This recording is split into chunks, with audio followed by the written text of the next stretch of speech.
Nkwanirizaako gwe munnange akyagyekuumiddeko ensi Buganda anti munnange ensi Buganda kuno kwe kwaffe Kawanda Musoke ow'ennabalanga Bukoba Kyaggwe akaala amatendo nze nkubuuzaako nateera olunaku olwaleero kansuubire nti munnange oli bulungi munnange nno olunaku olwaleero nsaba twajjukanyeeko ku bino nabyo ate tubimanye obadde okimanyi munnange nti amannya g'ebika agamu gagenda gafa so nga ate okufa kwago nkuba kwoleka akufa kwazimu ku mpisa zaffe n'obulombolombo ko n'ebyafaayo byaffe nga Abaganda kale raba olwaleero nkuwa amannya gano n'ebigakwatako omanye lwaki watuumibwa erinnya eryo.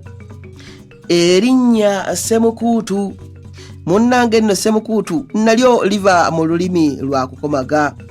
Ekikuta ekiva ku mutuba kye bagenda okukomagamu olubugo kiyitibwa omukaaku.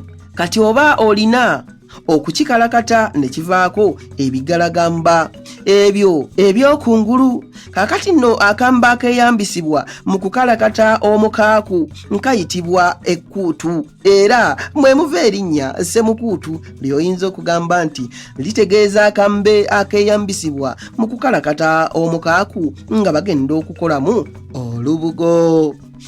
Abange ebyo nno osiibisuseekaawo wabula munzikirize nzire ennabalanga Bukoba Kyaggwe tuddiŋŋana ate mu kitundu ekirala ng'ate munnange nkuwa ebirala. Ayi Katonda kuuma Namulondo.